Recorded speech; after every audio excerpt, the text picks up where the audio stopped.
কি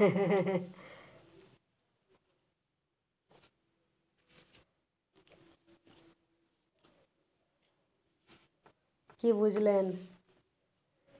temperance card, 8 of Swords, page of wands. যে চিন্তা, হ্যাঁ, কোনো পরিবর্তন নেই বা একটা স্ট্যাগনেন্ট সিচুয়েশান আর কি, কোনো উন্নতি নেই বা থমকে যাওয়া,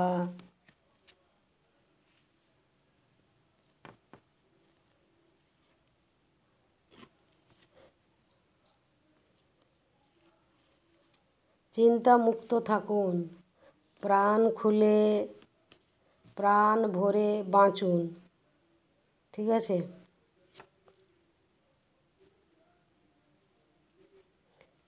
লাইফে কিছু আনন্দ নিয়ে আসুন,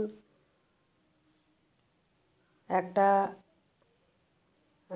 প্রাণবন্ত বা লাইভলি যেটাকে বলে আর কি, যেটাকে বলে বাঁচার মতো করে বাঁচা। লাইফে বৈচিত্র্য নিয়ে আসুন, কিছু দুঃসাহসিক কাজ করুন বা কোনো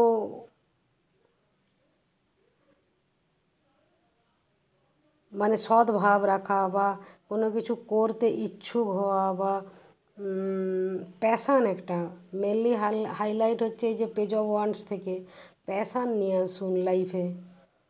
আপনি অতিরিক্ত হয়তো চিন্তার মধ্যে আছেন, কেননা এই যে টেম্পারেন্স কার্ড আপনাকে পুরো আটকে দিয়েছে, অচল করে দিয়েছে।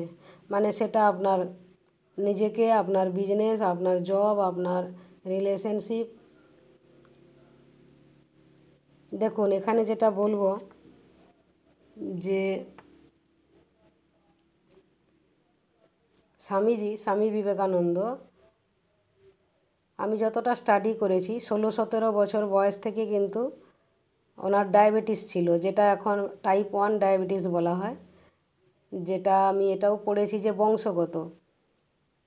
তো স্বামীজির সুগার সবসময় 500-র বেশি থাকতো, বডির প্রত্যেকটা অর্গ্যান এফেক্টেড হয়ে গেছিলো, মানে কোনো একটা অর্গ্যান ভালো ছিল না, সমস্ততেই খারাপ প্রভাব পড়েছিল এবং মাত্র 39 বছর বয়সে মারা যান। যখন মারা যান তখন 500 সুগার। আবার শ্রী শ্রী রামকৃষ্ণ পরমহংসদেব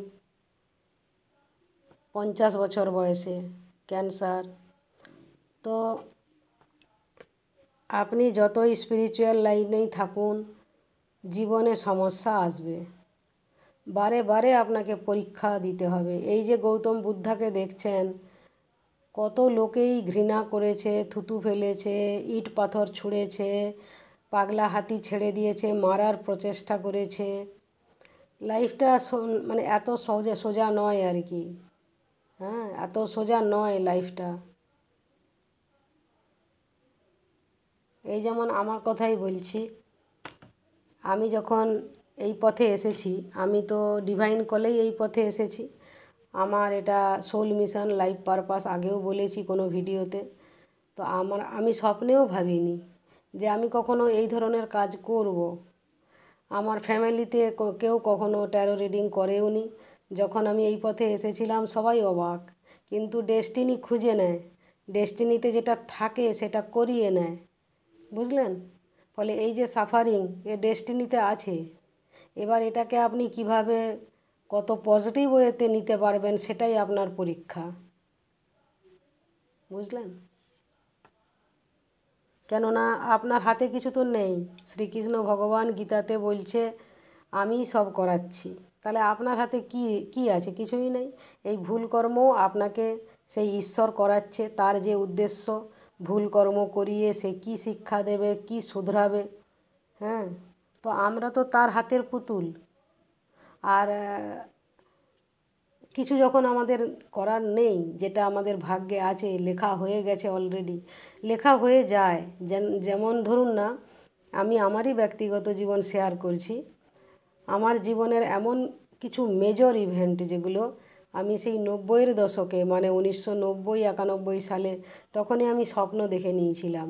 তার পরেও দেখেছি, যেগুলো একেবারে মানে ভাবিনি, আর স্বপ্নও যখন দেখেছি অত গুরুত্বও দিইনি, মনে হয়েছে কেন এরকম স্বপ্ন দেখলাম।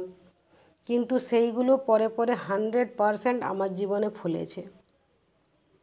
মানে আমি ব্যাখ্যা করতে পারবো না সে কী জিনিস আর কি। আমার প্রত্যেকটা সেল, বডিতে আমাদের 20 থেকে 40 ট্রিলিয়ন সেল থাকে, বয়স অনুযায়ী ডিফার করে।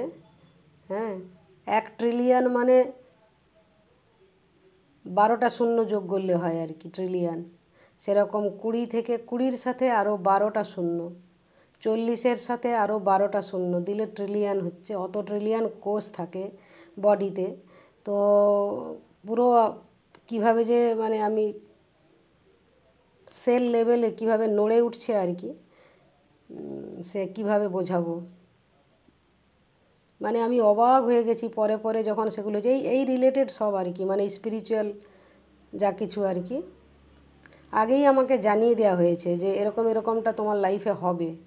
কিন্তু তখন বুঝতে পারিনি, আর তখন মনে হয়েছে এইসব আবার কী স্বপ্ন, এগুলো কেন দেখলাম। হ্যাঁ, এইরকম। কিন্তু সেগুলো কিভাবে আমার লাইফে 100% অ্যাকুরেট সেইভাবে হয়ে গেছে, মানে কি বলবো। তাই বলছি, কিছু জিনিস লেখা থাকে বা পূর্বজন্মের কিছু, সেখান থেকে ক্যারি ফরওয়ার্ড করে কিছু জিনিস তো কিছু তো আছে। তো যখন আপনি কিছু করতে পারছেন না, শুধু চিন্তা করে আপনি কি করবেন, সমর্পণ করে দেওয়া ছাড়া। আর সাফারিংটাকে যতটাকে কম করে যতটা জীবন আনন্দে ভরা যায়, প্রাণ খুলে প্রাণ ভরে। আমি জানি কষ্টের সময়ে চিন্তামুক্ত থেকে হওয়া যায় না, বা কষ্টের সময় প্রাণ খুলে প্রাণ ভরে বাঁচা যায় না, তবুও বাউন্স ব্যাক করতে হবে। তবুও জীবনে প্রাণ আনতে হবে, আনন্দ আনতে হবে, প্যাশন আনতে হবে, বাঁচতে হবে বাঁচার মতো করে, বৈচিত্র্য আনতে হবে। নতুন কি করলে ভালো থাকবেন, ভালো লাগবে, সেগুলো করতে হবে। অ্যাডভেঞ্চার, দুঃসাহসিক কাজে এগোতে হবে। কিছু করার থাকে না। আমরা দেখুন না, এই যে শ্রীকৃষ্ণ ভগবান গীতাতেই বলেছে, আমিই সব কিছু, আবার আমিই শূন্য, মানে কুছ ভি নেই। তাহলে আপনি ধরুন না, এই কথাটাকেই যদি গভীরভাবে আপনি দেখেন যে আমি সব কিছু, আমি কুছ ভি নেই, সব কিছু কুছ ভি নেই। তো এই যে জিরোটা, শূন্যটা, ঠিক আছে। তো এই যে শূন্য, এই শূন্য মানে কিছু না। এই শূন্য হচ্ছে গিয়ে কিছু না, ফাঁকা, খালি। আবার এর যদি পরিধিটা ধরেন, সার্কেলটা মানে কি বলে, বৃত্ত, এইটা যদি ধরেন তাহলে এটা সম্পূর্ণ, পুরো, কোথাও কিছু তো ফাঁক ফোকর কিছু তো কমতি নাই, একেবারে পুরো ফুল সম্পূর্ণ।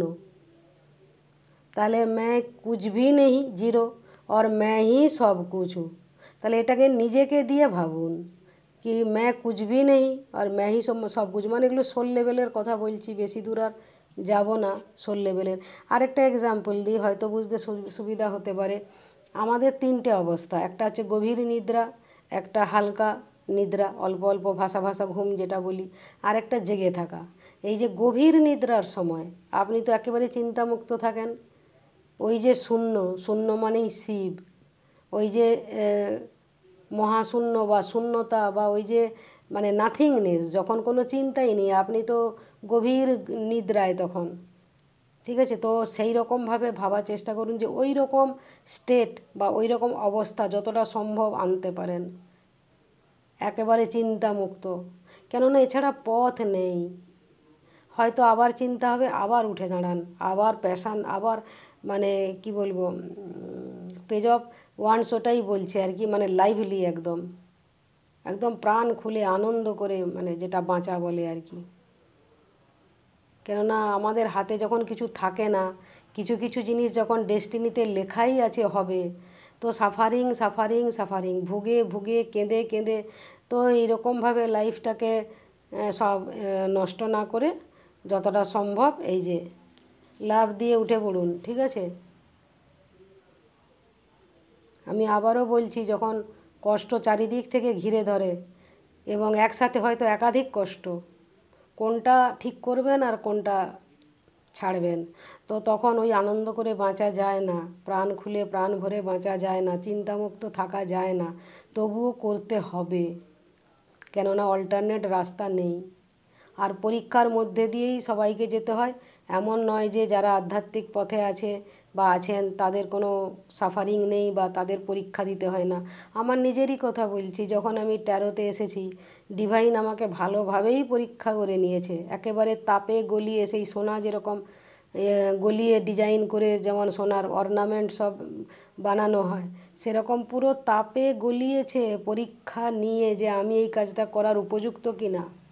তবে গিয়ে আমি ট্যারো পেয়েছি। তারপরেও আমার যে প্রথম কসমিক গাইডেন্স চ্যানেলটা, সেটাতে টেকনিক্যাল প্রবলেম এলো, যার কারণে আমি এখনও অ্যাক্সেস করতে পারছি না। আবার এই সেম নামেই আর সেম প্রোফাইল মানে ফটো দিয়ে আবার চ্যানেল খুললাম। তো এই যে হার্ডেল, এই যে স্ট্রাগল, এই যে চ্যালেঞ্জিং টাইম সবার জীবনে আসে, সবাইকেই এই পরীক্ষা দিয়ে দিয়ে তবেই স্টেপ বাই স্টেপ এগোতে হয়। ঠিক আছে, তো আজ এই পর্যন্ত। Love and light. দেখা হবে নেক্সট ভিডিওতে। Bye bye.